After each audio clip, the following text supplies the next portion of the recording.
दोस्तों स्वागत है आपके टीचर सरकारी जॉब अलर्ट में। यहाँ पर देखिए दोस्तों, हम बात करने जा रहे हैं आरआरबी टेक्नीशियन की ग्रेड थर्ड की। जैसा कि आपको पता है कि आपकी आरआरबी टेक्नीशियन ग्रेड थर्ड की 5000 वैकेंसियाँ बढ़ी हुई हैं। ठीक है, ये वैकेंसियाँ बढ़ी हुई हैं तो इनके लिए फिर से एक नोटिस आई है। ठीक है, नोटिस क्या होने वाली है इस पर हम बात करेंगे। उससे पहले अगर चैनल में आए तो चैनल को सब्सक्राइब जरूर करें, जिससे कि गवर्नमेंट जॉब से रिलेटेड आपको जानकारी मिलती रहे। देखिए, यहाँ पर कुछ क्वेश्चंस दिए गए हैं, उनके आंसर भी दिए गए हैं, तो इसको हम पढ़कर आपको बताते हैं क्या इनका मतलब है और क्या नहीं है। देखिए, पहला क्वेश्चन है what is the opening date. ठीक है, आपकी जो विंडो है कब से ओपन हो जाएगी, कब से ऑनलाइन एप्लीकेशन आप फिर से सबमिट कर सकते हैं, जो एग्जिस्टिंग कैंडिडेट हैं या फिर न्यू कैंडिडेट है। एग्जिस्टिंग कैंडिडेट मतलब जो पहले अप्लाई कर चुके हैं टेक्नीशियन ग्रेड थर्ड में, उनके लिए भी ओपन होगी आपकी विंडो। और ये जो नए कैंडिडेट है जिन्होंने अभी तक अप्लाई नहीं किया है टेक्नीशियन में, वो फिर से अप्लाई कर सकते हैं। ठीक है, उनके लिए भी डेट ओपन होगी। और ये डेट जो ओपन होगी 2 तारीख से ओपन होगी, मतलब कल से ओपन हो जाएगी, 2 अक्टूबर से ओपन होगी। ठीक है, और ये क्लोजिंग डेट जो है इसकी मतलब ये 2 अक्टूबर से स्टार्ट होगी और 16 तारीख को बंद भी हो जाएगी। ठीक है, तो टाइम आपके पास 14 दिन का है। तो इन 14 डेज में आपको फॉर्म फिलअप करना है, जो भी मतलब पहले कैंडिडेट भर चुके हैं या फिर जो नए कैंडिडेट हैं उनके लिए।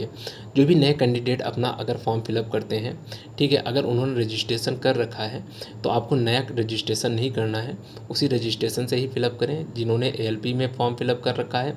ठीक है, और अब टेक्नीशियन में फॉर्म फिलअप कर रहे हैं, ठीक है, तो उनको रजिस्ट्रेशन नहीं करना। रेलवे का केवल एक ही बार रजिस्ट्रेशन होगा। अगर आप दोबारा रजिस्ट्रेशन करेंगे तो आपकी जो पात्रता है वो कैंसिल कर दी जाएगी। ठीक है, आपके जितने भी फॉर्म पड़े होंगे वो सारे के सारे कैंसिल हो जाएंगे, रिजेक्ट हो जाएंगे। तो एक बार रजिस्ट्रेशन कीजिए और उसी से सारे के सारे फॉर्म अप्लाई होंगे। ठीक है, अब इसका नेक्स्ट नंबर क्वेश्चन की ओर बढ़ते हैं।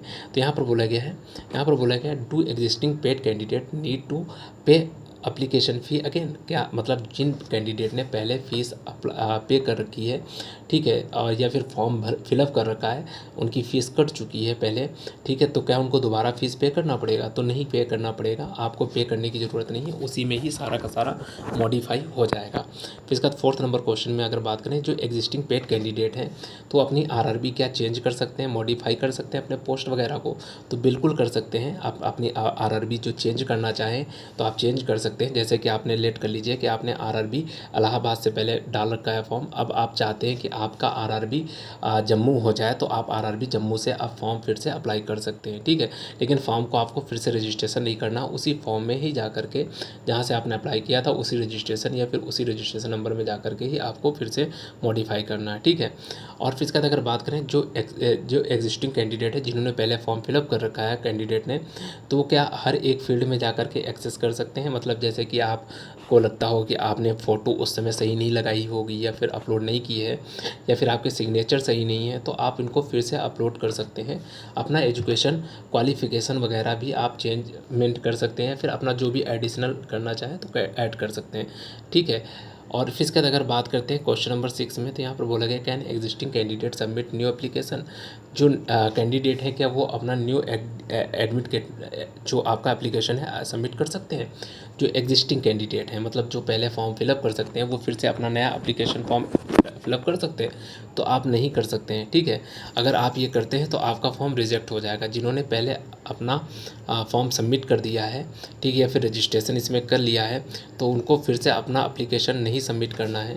ठीक है, उनको फिर उसी जो पहली वाली एप्लीकेशन है उसी में जा करके केवल मॉडिफाई करना है। ठीक है, आप अपना जोन चेंज कर सकते हैं, फ़ोटो वगैरह चेंज कर सकते हैं, सिग्नेचर चेंज कर सकते हैं, ये सब चीज़ें कर सकते हैं, लेकिन नया एप्लीकेशन आप नहीं भर सकते कि आपके पास पहले से एप्लीकेशन फॉर्म फिलअप कर रखा है और दूसरा फिर से रजिस्ट्रेशन नया करके फिर से फॉर्म फिलअप करोगे तो आपका रिजेक्ट हो जाएगा। ठीक है, क्योंकि आपके आधार कार्ड मैच होते हैं। ठीक है, आधार कार्ड की वजह से रिजेक्ट हो जाएगा। फिर इसका नेक्स्ट नंबर क्वेश्चन जाते हैं, तो यहाँ पर बोला गया है कि जो बोला गया कैन न्यू कैंडिडेट अप्लाई। ठीक है, व्हाट आर द कंडीशन। ठीक है, जो नए कैंडिडेट है वो अप्लाई कर सकते हैं, तो बिल्कुल कर सकते हैं, और उनके लिए कुछ कंडीशंस बताई गई हैं। पैराग्राफ जो 4 है उसमें दे रखा है इंपॉर्टेंट नोटिस में, आप 27/9/2024 वाली में देख सकते हैं जा करके। ठीक है, कुल मिलाकर नॉर्मली आप इसको अप्लाई कर सकते हैं जैसे पहले किया जाता था वैसे ही। और इसके बाद बोला गया crucial date of the education qualification. ठीक है, candidate whose result expected after, ठीक है, 16/10/24 अप्लाई। ठीक है, जिनका रिज़ल्ट जो है 16/10 या फिर 2024, ठीक है, के बाद में अगर आता है तो क्या वो अप्लाई कर सकते हैं? तो आप नहीं कर सकते हैं। ठीक है, लेकिन जिनका इसके पहले अगर रिज़ल्ट आ चुका है तो वो अप्लाई कर सकते हैं। 16/10/2024 से पहले अगर आपने ITI कंप्लीट कर लिया है और आपका जो है रिज़ल्ट आ चुका है तो आप अप्लाई कर सकते हैं, अन्यथा आप नहीं कर सकते हैं। ठीक है, तो बहुत अच्छा ये है कि आपका 16/10/2024 तक आ रहा है कि आपका रिज़ल्ट अगर आता है तो आप अप्लाई कर सकते हैं। ठीक है, तो ये टेक्निकल आपके लिए, ये आपके क्वालिफिकेशन के लिए ठीक रहेगा। फिर इसका नेक्स्ट क्वेश्चन की ओर आगे बढ़ते हैं। तो यहाँ पर बोला गया है, यहाँ पर बोला गया what is the post parameter और एजुकेशन क्वालिफिकेशन मेडिकल स्टैंडर्ड वगैरह, मतलब कुल मिलाकर के पोस्ट पैरामीटर हो गया या फिर एजुकेशन क्वालिफिकेशन या फिर मेडिकल स्टैंडर्ड क्या रहने वाला है, इन सब चीज़ों से रिलेटेड है। तो ये चीज़ें आप इलेक्शन में नोटिफिकेशन में जा कर के पढ़ सकते हैं।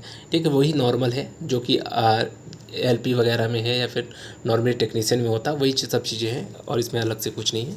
ठीक है, वैसे तो आप लोग फिट ही होंगे। क्वेश्चन नंबर 10 की अगर बात करें तो where can I find the revised vacancies for technician grade 3 and old new and post. ठीक है, तो प्लीज़ रेफर एनेक्शन। ठीक है, ठीक है, तो इसमें बोला गया है तो आप लोग के लिए क्या मतलब कहाँ से आप ये रिवाइज्ड जो फाइंड कर सकते हैं, ढूंढ सकते हैं टेक्नीशियन ग्रेड के लिए। ठीक है, और जो नई पोस्ट है या फिर नई पोस्ट है तो उनमें आप अप्लाई कर सकते हैं। ठीक है, कैटेगरी वाइज कम्युनिटी वाइज आपका फिर से दिया गया है तो आप चेक कर सकते हैं। फिर नेक्स्ट आगे की ओर बढ़ते हैं। तो इसने बोला है एज के लिए आपकी जो डेट है क्या होनी चाहिए। अगर आप एक साथ 2024 से आपकी एज काउंट की जाएगी। ठीक है, आपको इतना पता है एक साथ 2024 से काउंट की जाएगी, तो इससे आप पहले के ना हो। ठीक है, मतलब कुल मिला के 18 साल की एज आपकी मिनिमम जो है एक साथ 2024 से हो जानी चाहिए। ठीक है, जब भी आप फॉर्म को अप्लाई कर पाएंगे। इससे छोटे होंगे, 18 से छोटे होंगे तो आप अप्लाई नहीं कर पाएंगे। ठीक है, तो ये आपके लिए एज से रिलेटेड है। और इसका देखिए ये इंपॉर्टेंट है, आपका जो भी कैंडिडेट हैं जनरल SC ST OBC और EWS के लिए, उनके लिए इम्पोर्टेंट है। अगर जिनके पास SC ST OBC EWS के जो सर्टिफिकेट होता है, ठीक है, वो 16/10/2024 के पहले का होना चाहिए। इसके अगर बाद का बनवाया आपने तो फिर कैंसिल कर दिया जाएगा, आपका फॉर्म रिजेक्ट हो जाएगा। ठीक है, तो ध्यान दीजिए कि आप 16/10/2024 से पहले, जिन्होंने अभी तक फॉर्म ही नहीं अप्लाई किया है, तो इसको 16/10/2024 से पहले बनवा करके फॉर्म अप्लाई कर दें। इसके बाद अगर आपका बनता है जैसे कि 17/10/2024 में बनता है तो आपका फॉर्म रिजेक्ट हो जाएगा। ठीक है, तो ये ध्यान देना है, ये सभी कैटेगरी के लिए है। ठीक है, फिर इसका नेक्स्ट नंबर क्वेश्चन की अगर बात करें तो यहाँ पर देखिए PWD के लिए है सर्टिफिकेट वगैरह, तो ये भी 16/10/2024 से। इस तरह से कुछ आपके इंपॉर्टेंट क्वेश्चंस थे जो कि आपके लिए ज़रूरी थे। तो आपको समझ में आया होगा क्या करना है क्या नहीं करना। लास्ट एक क्वेश्चन और बनता है कि मॉडिफिकेशन, मतलब अगर आप कोई गलती कर देते हैं अपने फॉर्म फिलअप करते समय और आपको पता चलता है कि आपने गलती कर दी है तो आप उसको कैसे सुधार सकते हैं। तो आप मॉडिफिकेशन का ऑप्शन ओपन होगा। ठीक है, 17/10/2024 से 21/10/2024, मतलब 4 दिन के लिए ओपन रहेगा। तो उसमें जा कर के आप वहाँ से अप्लाई कर सकते हैं, अपना अपना जो भी है मॉडिफाई कर सकते हैं। तो ये आपके लिए इंपॉर्टेंट एक नोटिस थी दोस्तों। अगर ये नोटिस आपको पसंद आई हो, इस तरह की जानकारी आपको चाहिए, तो चैनल को सब्सक्राइब जरूर करें। फिर मिलते हैं नेक्स्ट वीडियो में। धन्यवाद दोस्तों।